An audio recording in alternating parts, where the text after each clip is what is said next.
Massa al-Khir et bienvenue dans cette nouvelle émission Tejini Talk. Ce soir, je reçois trois invités qui ont participé à l'élaboration d'un documentaire, chacun à son niveau. Un documentaire qui fait la promotion de la diversité à Molenbeek, mais aussi à Bruxelles, et qui essaie de rapprocher les différentes communautés de notre région. C'est un projet qui a été initié par l'association, le centre culturel, socio-culturel flamand à Molenbeek, le Vart Kapoen, avec la collaboration d'un réalisateur, Sander Tas. Sander Tas, bonjour. Bonjour. Et j'accueille également Madame Seissi Melika du Vart Kapoen. Bonjour Seissi Melika. Et Hassan Rahali, vous avez participé dans ce documentaire.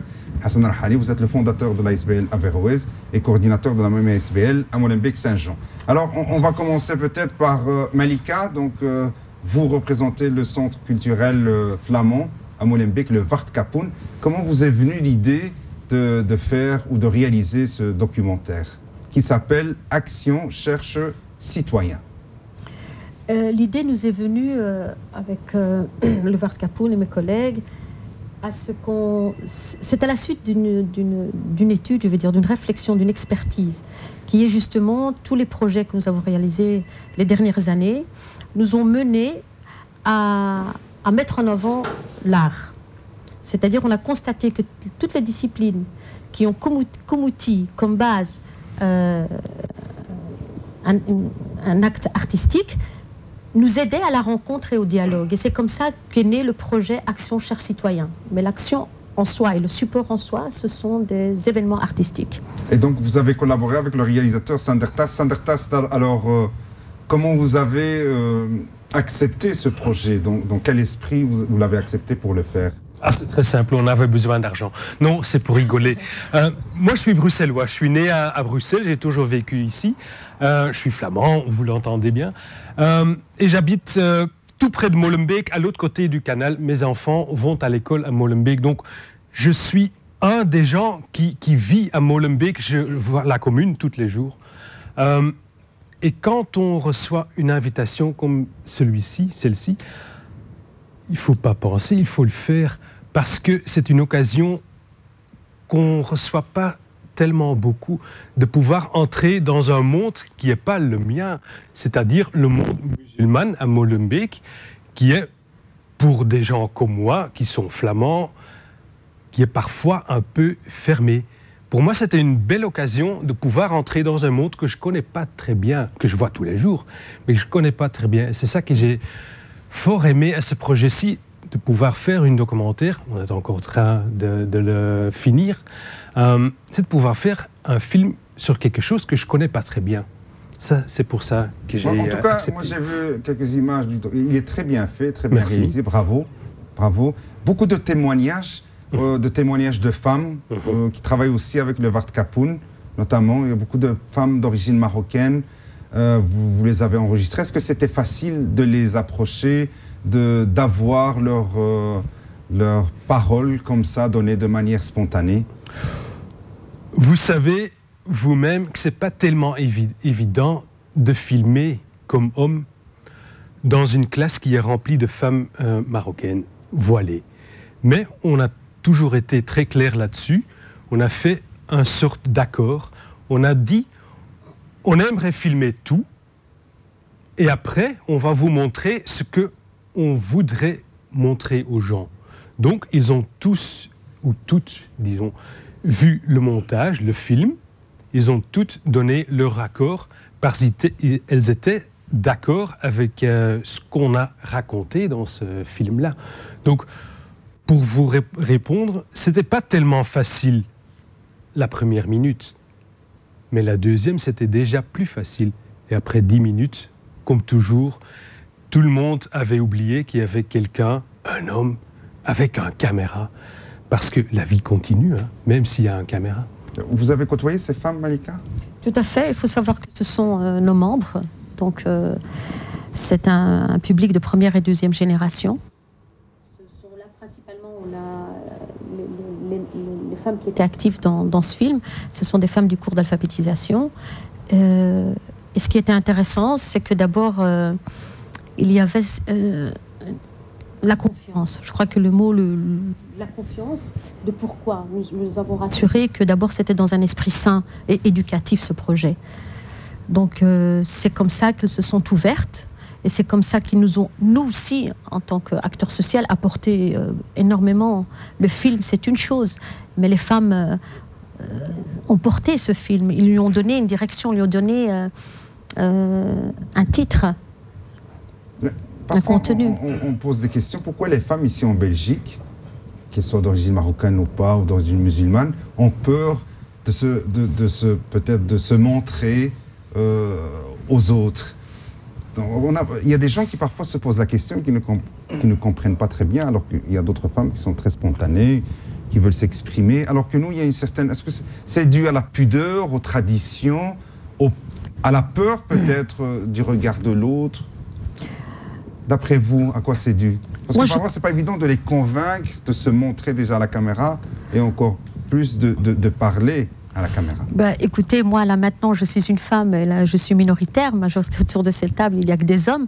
Donc, je ne dis pas que c'est facile pour moi non plus, mais c'est autant pour moi, certaines femmes, on va dire. Voilà. Donc, il faut savoir, d'abord, il faudrait revenir au point central. Il faut savoir d'abord, on parle au niveau local, à Molenbeek. Majoritairement, ce sont des femmes qui habitent à Molenbeek et dans le quartier, qui sont membres de notre association et qui suivent des cours chez nous. C'est un processus d'émancipation qui, justement, ce processus d'émancipation va aboutir après des semaines pour certaines, des mois pour d'autres, et des années, tout dépend d'où elles viennent, de quel bagage, de quelles origines, de quelle culture, de quelle tradition, et de quelle volonté de leur part, jusqu'à quel point elles pourraient combattre cette peur. Et se dire avant tout que l'émancipation de la femme, ni la religion, ni la tradition, ni la culture est un obstacle. Au contraire, avant tout, c'est leur bagage et on le respecte. On a vu que vous les avez accompagnées à la visite d'un musée. Et pour elles, pour certaines d'entre elles, c'était la découverte pour la première fois. Elles rentrent dans un musée, grandeur nature. Ça... Bien sûr. Avec le musée Royaux des Beaux-Arts, on a fait un travail... très intéressant, ce sont des femmes, c'est justement pour ça qu'on l'a fait. On essaie d'apporter une diversité de programmation. Donc, on traite différents thèmes de la société. L'art, on l'a installé dans notre programmation annuelle depuis 3 ans. Parce que justement, le Musée Royaux des Beaux-Arts a un programme spécifique avec une pédagogie spécialisée pour les femmes justement qui n'ont jamais mis les pieds dans un musée. Et le but n'était pas de leur imposer d'aller au musée, c'était de leur faire... C'est ça qui est intéressant dans ce projet, c'est l'ouverture et la découverte. Donc dans le film, on voit que Naïma a découvert, elle a découvert un phénomène nouveau pour elle, et qui lui a permis, par la suite, ça lui a permis de faire son propre choix. Est-ce que le musée lui parle ou ne lui parle pas? Ça, on va le voir dans le film. Mais c'est elle qui a eu cette liberté de penser, cette liberté d'adopter ou de ne pas adopter l'art. Il y a des femmes, vous avez l'habitude de travailler avec les femmes de par votre fonction dans le Wart Kapoen. Est-ce qu'il y a des femmes qui ne sortent pas de Molenbeek? Non, tout le monde sort, et elles sortent beaucoup. Elles sortent beaucoup. D'abord, elles sont obligées de sortir. On ressent ça. D'abord, il faut savoir que notre public est un public aujourd'hui aussi d'hommes et de femmes. Depuis 3 ans, on travaille aussi avec des hommes, majoritairement la communauté pakistanaise. On a constaté que s'il fallait émanciper la femme, il fallait également émanciper l'homme et apporter des outils d'émancipation également.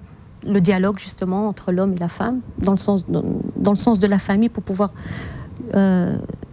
s'intéresser à tout ce qui vit à Bruxelles et en Belgique et se construire une identité. Les femmes, certainement qu'elles sortent. Et d'ailleurs, qu'est-ce qui les pousse à sortir? C'est la précarité en soi.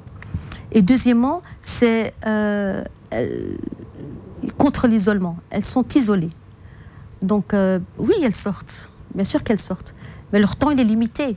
Alors ce qu'on fait, les femmes qui sont dans leur rôle quotidien en tant que mère et en tant qu'épouse, on voudrait que chez nous, elle soit une femme à part entière, qu'elle se développe et qu'elle développe ses propres atouts. Et comment se passe, je vais dire, l'approche de votre association pour amener ces femmes chez vous d'abord, pour peut-être leur ouvrir cet espace au sein de la commune de Molenbeek ou ailleurs? Est-ce que c'est du bouche à oreille, c'est une femme qui parle à une autre et qui la ramène avec elle. Oui, il y a vous différents... procédez pour essayer de ramener ces femmes vers vous d'abord. Il y a une visibilité avec les flyers, il y a une visibilité avec... oui, même le centre en lui-même, il est visible. Vart Kapoen qui est écrit en grand. Et puis, bien sûr, les femmes cherchent un lieu d'apprentissage. Et puis, c'est de bouche à oreille. Le bouche à oreille, c'est un bon fonctionnement pour la promotion. Oui, c'est de bouche à oreille, les familles, les femmes qui se parlent entre elles. Sander Tas, vous, le réalisateur de ce documentaire, donc vous avez... tourné plusieurs scènes, vous avez découvert plusieurs profils de la commune de Molenbeek, plusieurs communautés. Qu'est-ce qui vous a peut-être marqué le plus dans ce projet? Eh ben, c'est très drôle, mais qu'on est tous égaux, vous voyez. Que vous venez de parler ou de demander à Malika, est-ce que cette femme ne sort jamais de Molenbeek? Mais on a tous une sorte de Molenbeek. C'est un Molenbeek symbolique, vous voyez. C'est pas qu'on sort pas, mais c'est qu'on sort pas mentalement. Si on entre dans un musée, c'est pas simplement ou seulement pour cette femme-là que c'est une découverte. C'est pour tout le monde qui entre pour la première fois une découverte. C'est un grand bâtiment impressionnant où il y a des choses qui sont merveilleuses et parfois simplement bêtes. Mais toujours, il y a quelque chose à découvrir et c'est ça qui m'a frappé dans ce documentaire et dans le processus de le faire, c'est que même parfois, si on a des opinions ou des coutumes ou des vêtements complètement différents, les êtres humains, c'est pas tellement différent. Hein. Moi, j'ai fort aimé l'interview que j'ai fait avec Naïma, qui est une femme qui sait très bien parler et qui sait très bien s'exprimer, mais qui est d'une opinion qui est presque le contraire à le mien. C'est incroyable. Notre vision du monde est différente, mais en même temps, on sait très bien parler, on sait très bien faire des blagues. On est des êtres humains. C'est ça qui m'a frappé. Alors, puisque vous venez de parler de Naïma, on va voir quelques extraits de cette interview. Et puis, on reviendra pour terminer cette discussion. C'est nous qui nous mettons des barrières. C'est nous-mêmes, on se met des fois des barrières qui ne doivent pas y être, en fait. Comme je me mets des barrières pour beaucoup d'autres choses. Hein. C'est souvent mon vestimentaire, entre guillemets, qui fait que je me mets des barrières. Waouh, c'est pas pour moi. C'est pas mon univers, j'ai pas l'habitude d'y aller. J'ai peut-être été une ou deux fois, mais avec l'école toute petite, je m'en souviens même plus. Et c'était la première réaction, que c'était très beau, très grand. Et est-ce que j'ai vraiment ma place là? C'est très beau ici, c'est bien grand, très joli. Tu étais déjà ici? Oui, mais en bas, jamais à l'étage. C'est la première fois que je viens. J'ai juste visité le musée Magritte en bas. Et là, c'est très impressionnant, la finition, les détails. Très très beau. L'idéal pour un mariage, c'est très beau. Donc voilà, on vient de voir ce petit extrait. Il n'y avait pas que Naïma, donc on a parlé de plusieurs profils, de plusieurs endroits, mais il y avait aussi un autre endroit que vous avez découvert à Molenbeek, c'est l'association Averroès. Hassan Arhali, ils sont venus tourner chez vous. C'était comment il y avait ce contact pour réaliser l'activité que vous avez organisée dans votre ASBL Averroès? Alors, en tout cas, bonjour, c'est Mohamed. C'est le Vart Kapoen qui nous a contactés, qui nous ont proposé en tout cas cette action et ce concept je dirais, de comment faire une activité. Et moi, ce que j'ai aimé en tout cas dans ce concept, c'est que c'est l'artiste qui va vers les citoyens. Sachant que, nous avons discuté avec Sander, c'est que la commune de Molenbeek, moi je parle de Molenbeek, je suis molenbeekois, c'est qu'un grand nombre et un grand groupe, en tout cas de nos habitants, de nos concitoyens, ont malheureusement très peu de chances de pouvoir côtoyer la culture, de pouvoir côtoyer l'art. Et c'est pour ça que j'ai beaucoup aimé. C'est vraiment extraordinaire. Les gens sont malheureusement, occupés dans leurs galères, parfois, hein, dans galères éducatives, galères écoles, subvenir aux besoins journaliers, etc. Et là, ce concept-là est extraordinaire. Et c'est dans ce sens que vous avez organisé une soirée culturelle. Et c'est dans ce sens-là que nous avons accepté, nous, de collaborer avec le Waard Kapoen et d'accueillir d'ailleurs plusieurs événements, pas seulement celui-là, celui qui est passé donc, le samedi, mais il y aura encore d'autres que Averroès va accueillir, c'est-à-dire que l'artiste va vers les citoyens. D'accord, mais on va parler de cette soirée que vous avez organisée dans le cadre de ce documentaire. Et j'ai découvert le poète belgo-marocain Taha Adnan, accompagné d'une artiste belgo-flamande, Neil van den Broek. Et ils ont animé une soirée chez vous, à Averroès. Oui, comment ça s'est passé? Extraordinaire. Extraordinaire dans le sens où, tout d'abord, ce n'était pas un rendez-vous pris, mis à part les organisateurs qui connaissaient, si vous voulez, l'heure et l'endroit et la date. Nous, en tout cas, en tant qu'Averroès, nous n'avons pas... nous avons, si vous voulez, tout simplement occupé les gens qui viennent chez nous, les clients qui viennent chez nous, eh ben, ils ont découvert. Plotseling, donc soudainement, il y a une activité qui commence à 4 heures. Et c'est une activité qui est organisée aussi en collaboration avec le Waard Kapoen. Exactement. Donc c'est le Waard Kapoen qui a contacté les artistes pour leur donner rendez-vous à Averroès. En fait, ce qui est intéressant à savoir, c'est qu'il y a un ensemble d'activités. C'est un programme qui a commencé en octobre et qui se termine en juin. Et les cafés, donc les artistes cafés, donc ce sont des cafés où des artistes provoquent à partir d'un acte l'échange, la discussion, la rencontre. Ça devient après un café culturel, un café riche. Et à la base, ce sont ces artistes qui, à travers la poésie, la chanson, mènent à la discussion, à la rencontre. Il n'y a pas que la découverte, il y a aussi la surprise, parce qu'on remarque que Neil van den Broek, l'artiste flamande, en venant chez vous à Averroès, s'étonnait qu'il n'y a que des hommes dans le café. On va voir quelques extraits, puis on va continuer cette discussion. Café Averroès, c'est le café du quartier. Et en plus, le propriétaire, c'est un ami. Ça va? Oui, c'est en fait comment je me l'avais imaginé. Il n'y a que des hommes. Ik durf niet. Maar er zitten alleen maar jongens, mannen. En die kijken allemaal zo. Il y a un proverbe en arabe qui dit exactement la même chose. Man jahila shay'an aada. Quand on ignore quelque chose, on la craint surtout. Ça te plaît bien, comme ça tu vois la propriété. Oui. Donc c'est ici qu'on va jouer. Hein? Mais oui. Je peux m'asseoir debout là? Oui, bien sûr. Gesprekken met iemand die niet tot uw standaard groepje behoort, uw kijk op de wereld, kan daar alleen maar door verruimen of verbreden. Daardoor niet per se veranderen, maar dat je denkt van, ah ja, oké, vanuit een ander perspectief zien de dingen er anders uit. Maar ik zou dat wel graag een keer doen, met mijn vriendinnetjes dan naar hier komen. Gewoon omdat dat kan. Maar dat kan echt. En voordat je hier binnen bent geweest, heb je niet door dat dat kan. Ik ben inderdaad met jou eens. Ik vind het echt heel schitterend dat je eigenlijk toch die grote stap gedaan hebt om hier binnen te komen. Zeker de vrouwen hebben gewoon die verkeerd beeld dat ze hier niet welkom zijn. Absoluut wel. Doe maar gewoon de deur open en spring gewoon binnen. Et donc, on voit Neil van den Broek avec Taha Adnan. Taha Adnan qui essaie de la convaincre de rentrer. Vous, Sander, vous avez immortalisé ces images. Qu'est-ce que vous pensiez au moment du tournage? C'est complètement compréhensible. C'est une femme, d'abord. On est sur le boulevard Léopold II, hein, dans le quartier de la rue Ribeaucourt, hein, la rue la plus dangereuse du monde, disons. Mais non, mais c'est vrai, dans la perception bruxelloise, c'est quoi, hein, la rue Ribeaucourt? C'est pas l'avenue Louise. Hein.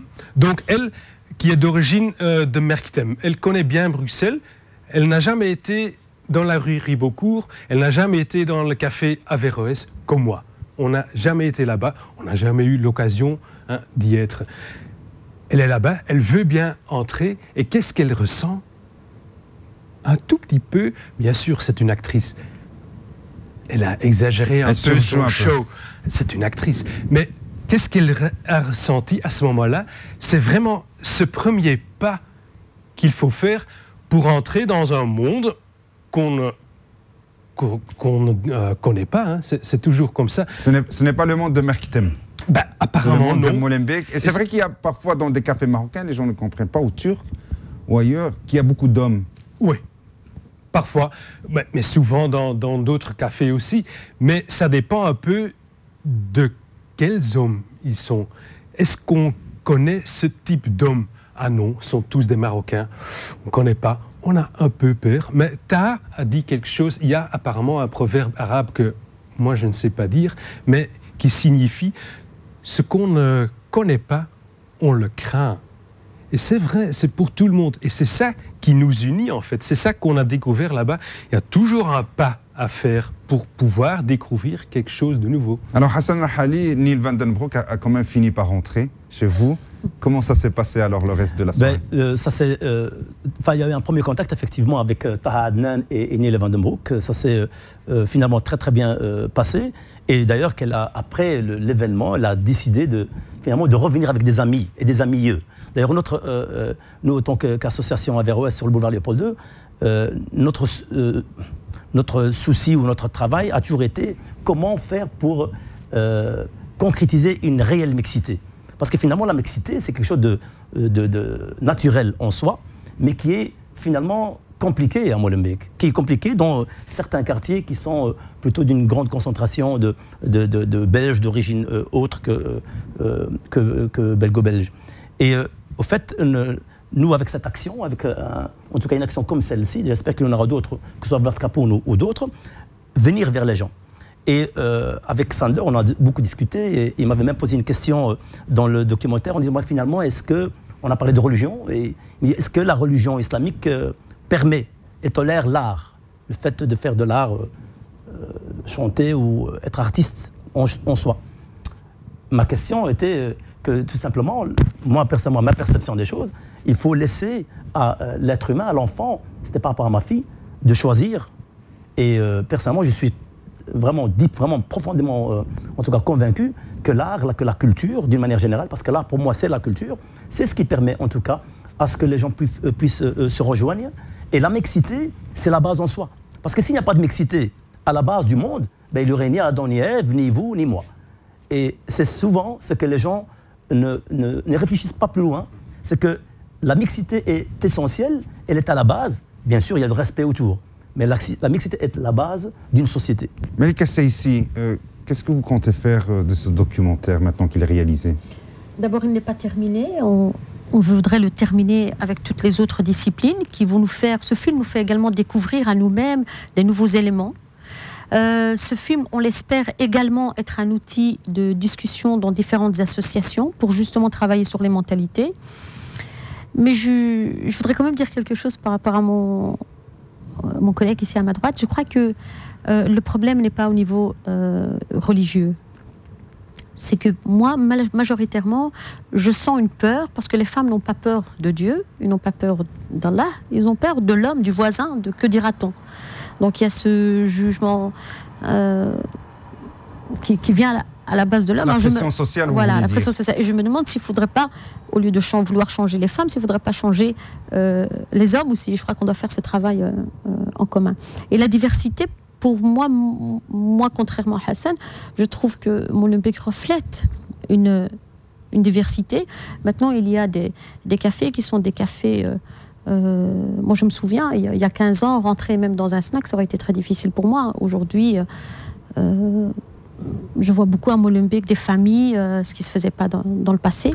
Mais des cafés comme cafés d'hommes, puisqu'on les appelle les cafés d'hommes, ça fait aussi partie de leur histoire, de leur immigration. Oui, mais ils sont des cafés d'hommes parce que peut-être les femmes ne viennent pas non plus. Si les femmes venaient dans ces cafés, on ne les appellerait plus les cafés d'hommes. Vous voulez, est-ce que les femmes ne laissent pas le champ libre à ces hommes dans ces... On ne va pas faire la guerre des cafés, mais bon. Non, du tout. C'est parce que peut-être que les femmes doivent aussi se réapproprier le champ. Moi, je reviens à la base. Moi, je reviens à la base. Je crois que on le voit dans le film, à travers le cheminement personnel, parce que c'est avant tout un travail personnel de chacun dans ce film, on voit comment Naïma, son processus, son cheminement dans tous ces workshops, dans toutes ces activités, ces ateliers, l'ont poussée à se remettre en question. Elle est rentrée finalement dans ce café. elle a trouvé très beau cette complicité entre Tahar et Nel.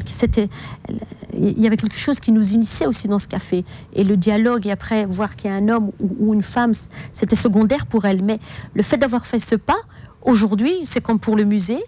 Ce que j'aime bien voir, c'est cette liberté qu'aujourd'hui Naïma a acquérie. C'est la liberté de faire son choix propre et de ne pas...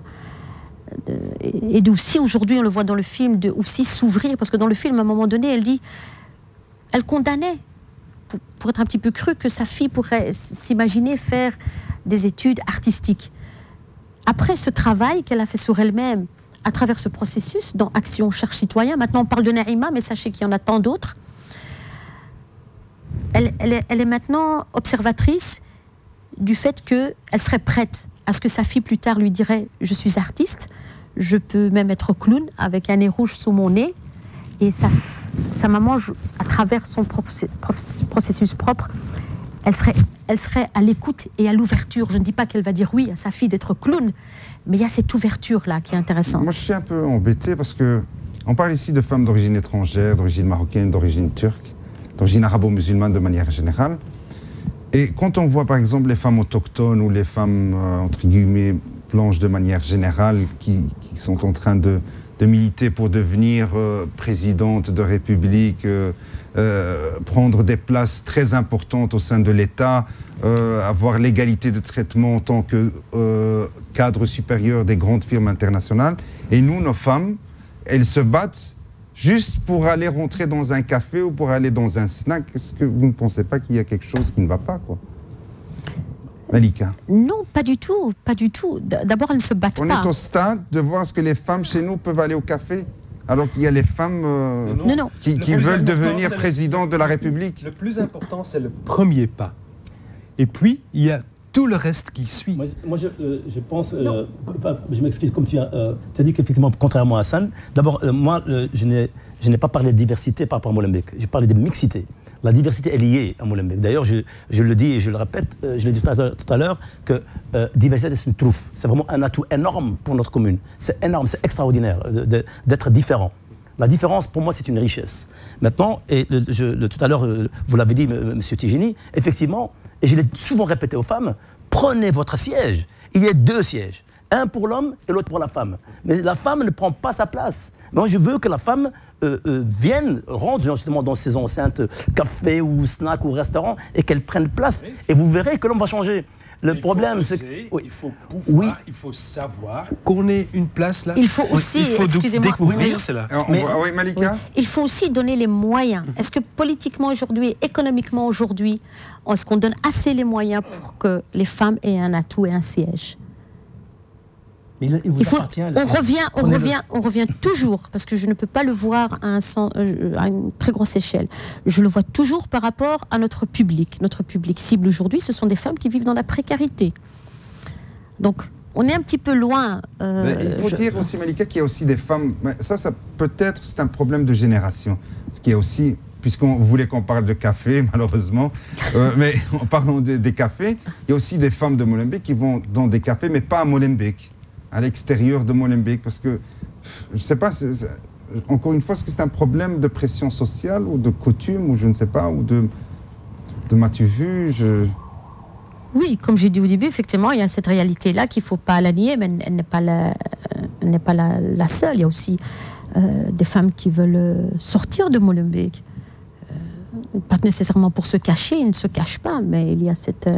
Par exemple, à travers vos actions, donc elles ont pu aller visiter des musées, et donc c'est peut-être de s'intégrer dans une association ou travailler dans le cadre d'un centre culturel, c'est plus facile pour elles de peut-être sortir de ce Molenbeek et d'aller voir autre chose. Donc pour vous, votre travail est essentiel pour permettre cette mixité, cette découverte. Oui, nous, on a aussi, nos membres ne sont pas que des femmes, ce sont également des hommes. Avant, on fait des activités où elles sont mélangées à des hommes, des activités éducatives. On leur fait d'abord connaître Bruxelles, par exemple. Donc, on fait un tour à Bruxelles, d'abord le contexte dans lequel ils vivent. On traite avec eux des choses essentielles qui traitent sur l'éducation des enfants, sur la question de la régularisation, parce qu'on a aussi différents types de publics, de niveaux. On a des gens qui sont en demande de régularisation, on a des gens qui, comme je vous dis, veulent uniquement sortir de l'isolement, on a vraiment aussi des gens qui veulent vraiment apprendre à lire et à écrire. On a d'autres, on a un public qui est nécessaire juste pour les sorties, pour aller à la mer, pour aller à Euro Disney, pour aller au musée. Donc on a une homogénéité qui est fort intéressante. Et on suit un courant pour chacun dans les possibilités de la liberté en soi, mais aussi économiquement. Donc là, on organise un week-end avec les femmes qui coûte un peu plus cher. On organise un voyage culturel mixte au Portugal. Donc, je ne me focus pas trop sur que la femme. Donc moi, je vois toujours au niveau large et on est assez satisfait parce que les courants avance bien. Et... Hassan Rhali, dans votre SBL Averroès, est-ce qu'il y a des activités qui permettent ce genre d'épanouissement pour les femmes et pour les hommes? Averroès a toujours été une association qui est ouverte. Donc nous essayons, en tout cas de bouche à oreille, aussi parmi nos contacts, nous faisons aussi d'autres activités, pas seulement avec le Vart-Capoun, mais avec d'autres associations moins importantes ou plus ou moins équivalentes. Et donc notre but et notre souci a toujours été effectivement comment faire pour que justement cette enceinte soit une enceinte et un endroit ouvert à tous. Moi je remarque, j'ai beaucoup d'amis, avec qui je discute, etc. Malika est une amie aujourd'hui, hein, on peut discuter, on peut dialoguer, etc. Et ce que j'ai toujours remarqué, c'est que effectivement, en tout cas la femme, quand elle arrive à Molenbeek, même quand elle n'est pas molenbeekoise, elle arrive. Effectivement, la première impression, c'est une commune d'hommes. Ce sont les préjugés, peut-être. Ce sont les préjugés, effectivement. On voit dans des terrasses beaucoup d'hommes, etc. Et puis ce sont des préjugés. Maintenant, bon, je pense qu'il est important aussi pour ces femmes, de prendre leur place, et de deux, d'aller voir aussi dans le pays d'origine comment ça fonctionne. Le pays d'origine a totalement, je ne dirais pas évolué, mais c'est une évolution naturelle qui s'adapte au temps et je dirais à l'ambiance. Ben, il n'y a pas ce problème. Cette problématique de mixité, cette question ne se pose même pas, ni à Tanger, ni à Casablanca, ni à Rabat. Sander Tass, vous avez réalisé ce documentaire. Est-ce que vous avez d'autres projets pour peut-être continuer ce travail? D'abord, c'était le premier film. On va encore faire un deuxième parce que... Toujours avec le Vart-Capoun? Oui, bien sûr, parce que ce film-ci était lié à un débat. On a déjà fait un autre trajet dont sortira un deuxième film pour un deuxième débat. Et puis, on aura le compte-rendu qui sera le grand film du Vart-Capoun et de Actie Zoekburger, Action Cher Citoyen. Donc, il y a encore tout un travail à faire. Il y a encore plein de choses à découvrir à Molenbeek. On découvrira votre documentaire sur Maghreb TV, peut-être. D'ici là, donc, je vous remercie toutes et tous d'avoir participé à ce débat. Et peut-être on se retrouvera après la réalisation du deuxième documentaire, Sander? Volontairement. D'accord. Merci beaucoup. Quant à moi, chères téléspectatrices, chers téléspectateurs, أقول لكم إلى اللقاء في حلقة أخرى من برنامج تيجيني تولك. مع السلامة.